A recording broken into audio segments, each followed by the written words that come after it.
Hello and welcome to week 8 of this video tutorial series for virtualracingschool.com with the global Mazda MX-5 Cup car.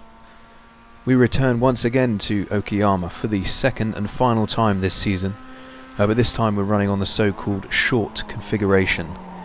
Turn 2 becomes an extremely challenging double apex right-hander, immediately leading into the end of the original full layout, and demands a great deal of skill on the brakes.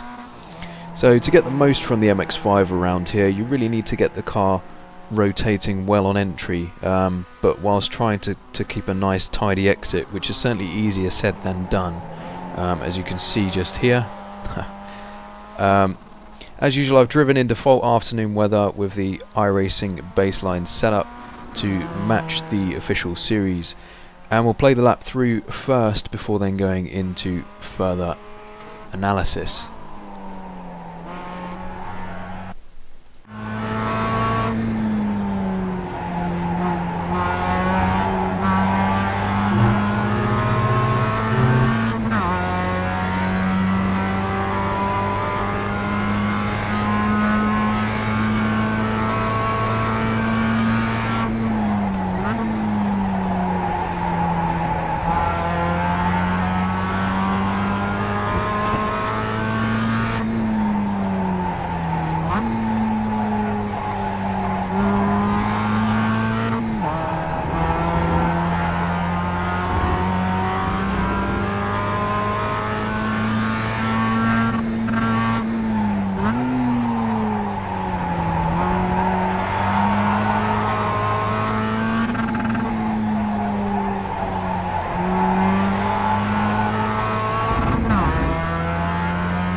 So there you go, that was a 1 minute flat .318. So if we take it back to the end of my outlap, obviously we want a nice exit. It's not super critical. I do get quite a nice exit here, nice and clean and tidy, but it's not super critical because you don't have a massively long run past the start-finish line to turn 1. So braking into turn 1 is going to be pretty much halfway between this bridge or the 100-meter marker and this flag post on the left. There's also some track markings, some tyre markings on the circuit, which I use personally as my reference. So you want to be braking just before there, basically. And notice, if I just take it back, I do just clip the throttle as I'm braking initially, and that's actually a mistake. I'm right foot braking. I accidentally hit the throttle at the same time. Fortunately, nothing negative occurred as a result of that, so we got away with it. Also note my car positioning right over to the left. I guess I'm actually quite lucky to get away with this because I see a puff of dirt there. So yeah, you don't want to be any wider than that, but do use the full width of the circuit to give yourself the widest possible entry. And then as you kind of approach passing the flag post on the left, you want to start thinking about turning in and bleeding off the brake pedal as you do so. You don't want to fully let go of the brake pedal until you're nicely hooked up into the apex. You want good rotation, as I alluded to earlier, around the whole circuit, really. Otherwise the car has a tendency to sort of understeer from apex out. I mean, it does anyway, but if we just then take it through, so that's a really nice tight apex for us. And then we want to pick up the throttle before we've even left the curb. And we don't commit straight to full throttle, we bring it in fairly progressively, but as we kind of get to the middle of the circuit, we then commit to full throttle for the exit. And we actually carry slightly more speed through this corner, only very slightly as compared to the full layout, simply because we don't need to bring the car back over to the right hand side for a left-hander. We're now leading into the double apex right-hander of turn 2. So you can basically allow the car fully over to the left on the exit of turn 1, which obviously that's what we've done. And then just past the gantry, you want to think about turning in for turn 2. We'll just take it through.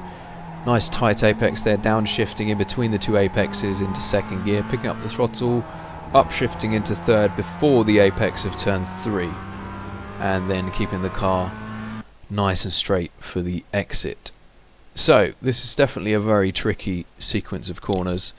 So yeah, there's also, in terms of a turn in point, because there's very little for reference here, but there's a slight discoloration in the grass on the left here. So I guess as that kind of ends, you want to be aiming to turn in, and you want to have a nice tight apex, first apex, and quite a direct route. So I'm braking very early here as well. That's worth emphasizing. So basically, as soon as I turn in, so shortly after going underneath the gantry here, I'm braking, but I'm not braking very hard. That's like 20-30%, leaving it in third gear because the car will over rotate otherwise, and also we're carrying too much speed for second gear at this point, and running it nice and close to this first apex. The car kind of crests over this slight bump here, and then after the car's settled after that, you want to be downshifting into second gear. I've actually taken a fairly early downshift there, which is okay as long as you're comfortable in dealing with any oversteer, which can be very tricky hit through here. So I never actually let go. It's worth noting though, I don't actually let go of the brake pedal completely right until the point where I'm apexing for the second time. So if we just take it through there very slowly, you can see I'm just breathing on the brake pedal just to keep the car rotating, because it's very important that you do hook up with this second apex as well. And I'm off the pedals just as I approach it, so keeping the car nice and neutral. You don't want to cut this second apex too much because you'll unsettle the car, and you'll be in all sorts of trouble leading into turn 3. So if we just take it through slowly, get the car over to the right a reasonable amount. You want to be exiting kind of in the middle of the circuit before you then start thinking about turning left. Up into third gear before your apex, as I've said, for turn 3. And then, so did we go to full throttle? So we did very briefly. We went to full throttle there before upshifting into third gear. So that's gonna depend on how clean and how tidily you get through the first, through turn 2 basically. But as we apex for turn 3, we are off the throttle once again, and you want a nice tight line through here as well, and opening the steering up there just as I exit the curb, because the car likes to get oversteery on the exit here. So you just see the opening of the steering there, and not getting to full throttle until the car has settled. That's quite important. And in terms of line, you want to be allowing the car to run out all the way to the exit curb here. So using all of that curb on the right hand side there. You can drop a wheel on the grass here, it's not the end of the world, but this was quite clean and tidy for me on this occasion. So approaching turn 4, the hairpin of Redmond. Now it's entirely up to you of course, but I choose through this sequence to leave it in third and then leave it in second here. So that's twice I'm bouncing off the rev limiter basically. Because I'm right foot braking as well, I just find it's gets a bit too busy if I upshift to fourth, and then later on upshift to third. So I leave it in third here, very briefly on the rev limiter there, and there is a 50 marker on the right here for your braking reference, but you want to be braking quite a good bit after that, and you want to be having a fairly wide entry. Well, you kind of treat it like a normal hairpin really, So obviously you want to keep the car fully over to the right hand, but you don't want to open up the entry too much, because there's nothing really to be gained on the exit, because it immediately leads into the right hand hairpin. So take a fairly direct route after initially turning in, and it's not a super heavy braking zone, so quite hard on the brakes there briefly, but then as I blip down into second, the brake pressure drops to about 20%, before then bleeding off. In fact, I trail brake significantly into here to get the rotation, which I've been talking about.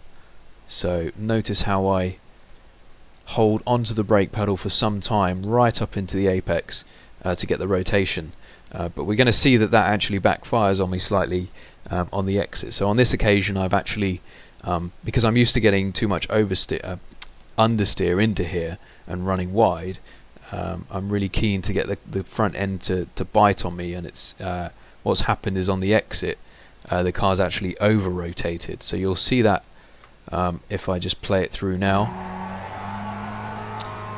Decent amount of opposite lock there, so I didn't want to lift off, so I'm picking up the throttle now. The car's still rotating quite a lot.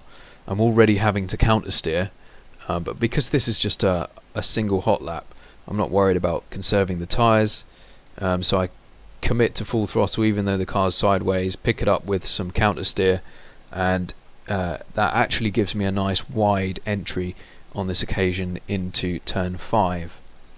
So if we just take it external, and yeah, so turn 5, basically you don't really need to slow the car down much at all. So if we just have a look at that in terms of brake inputs, minimal. So I am just teasing the brake pedal just to get the rotation, but not really slowing the car down. So we just one more time.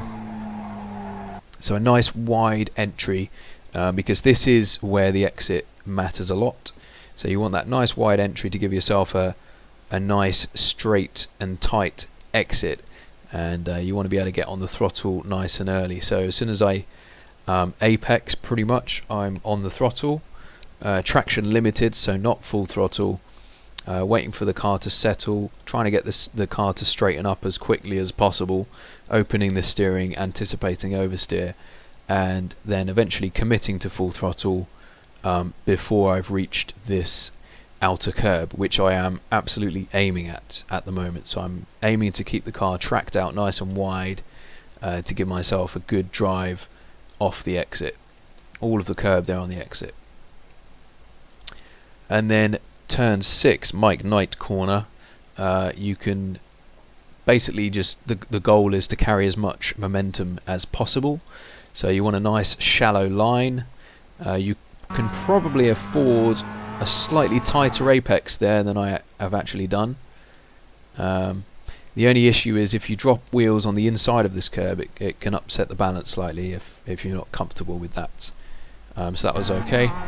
And then as soon as the I think it's AstroTurf, but it could be painted concrete at the end of this curve here, as soon as that ends, or just after, you want to be on the brakes into the final corner. So if we just slow that down a bit more. So yeah, just after that curb ends, I'm on the brakes, and we're turning in basically as soon as we've started braking. The corner arrives quite quickly. We're carrying a decent amount of speed. We were in 4th gear, so you will need to downshift into 3rd as well. And then it's just a matter of keeping the momentum up, keeping the car nice and neat and tidy for the best possible exit. And also line here is quite important as well. So we get a bit of oversteer there on entry, but it's okay because the exit was nice and tidy and clean, which is far more important. So we just have a look at that again. So braking about 30%. We'll just try and see what induces the oversteer. So we're holding onto the brake pedal, the car's rotating nicely, still on the brake pedal, and that's what induces the oversteer. So I come off the brake at that point and get back on the power, which coincides with some application of opposite lock. as well, but the exit is nice and clean and nice and tidy, and tracking out to the full extent of this exit curb. You can probably go even wider than that actually, but yeah, that's nice and clean, and across the line. And that was a lap with the MX-5 at Okayama Short. You can find all setups, replays and telemetry for your own use and analysis on virtualracingschool.com, where you can also book one-on-one tuition with top drivers from the likes of Commander Simsport. Good luck for this week, and feel free to post any questions or comments below.